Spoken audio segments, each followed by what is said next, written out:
એટલું તો હું મેલડી કહું છું. એટલે કુળદેવીના નામથી આજે ભક્તિ સ્વીકારી લેજો.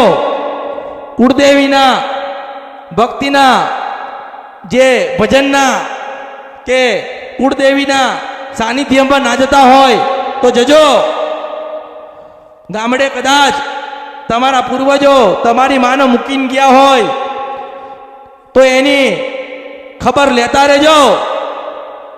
તમે તમારી માઓની ખબર લેશો તો તમારી માં તમારી ખબર લેવા આવશે. મને ઓળખો ને તો ઓળખાય. એટલે દરેકનો હું મેલડી આશીર્વાદ આપું છું કે આયા છો તો મારા આશીર્વાદ લઈને જશો.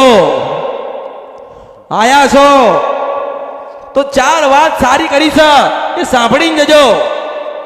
એવું ના વિચારતા કે આજે પૂછવાનું હતું પૂછી ના કે ને.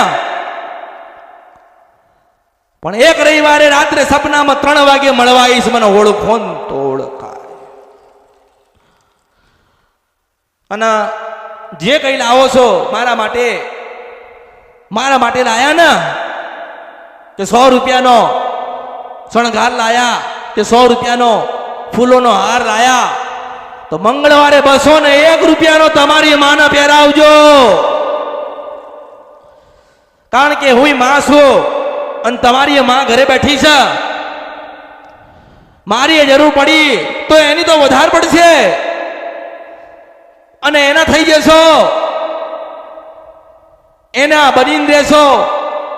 કોઈ જગ્યાએ જોવડાવ નહીં પડે. કારણ કે યાદ કરો અને આઈન ઉભી રે એ માતાઓ બેઠી છે. મને ઓળખો ને તો ઓળખાય. એટલે દરેકનો હું મેલડી આશીર્વાદ આપું છું. ભક્તિ કરજો. કોઈની વાતોમાં આવતા નહીં. દરેક કોઈને કોઈ સંકલ્પ લઈને આવ્યો છે. કંઈક ને કંઈક વાત લઈને આવ્યો છે. કંઈક ને કંઈક પ્રશ્ન લઈને આવ્યા છો